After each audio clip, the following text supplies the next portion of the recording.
महानगरपालिकेची प्रभाग रचना बदलली. कळस धानोरी पासून सुरू झालेला महानगरपालिकेचा प्रवास हा महमदवाडी उंडरी पर्यंत अर्थात 41 प्रभागामध्ये आणून बसवला.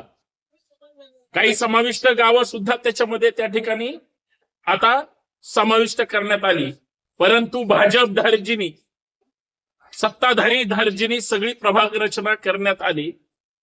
भाजपचे नगरसेवक कसे जास्तीत जास्त निवडून येतील, म्हणजे प्रभाग रचना व्हायच्या अगोदर सुद्धा पुण्यामध्ये पुणेकरांमध्ये राजकीय आणि सामाजिक नेत्यांमध्ये चर्चा होती की प्रभाग रचना ही सोयीनं केली जाणार. 4 लोकांचा प्रभाग आहे, ठीक आहे, परंतु सगळे प्रभाग जे जुने होते ते सगळे आडवे तोडले आणि उभे केले. जे उभे होते ते आडवे केले.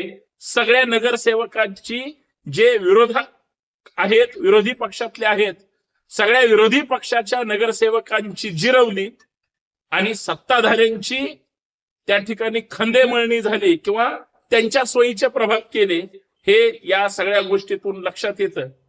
म्हणजे सरकार प्रत्येक ठिकाणी स्वतःच्या सोयीचं किंवा बळच जनतेने आपल्याला निवडून दिलं पाहिजे, लोकांना गृहीत धरून हेच लोक आपल्याला मतदान करतील, अशा पद्धतीनं प्रभाग रचना केली.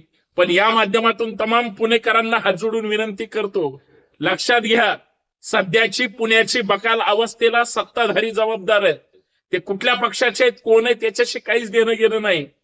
तमाम पुणेकरांना ज्या त्रासातून, छळातून, अडचणीतून जगावं लागतं, सामना करावा लागतो, प्रवास करावा लागतो, त्या सगळ्यांचा बदला घेण्याची वेळ आली.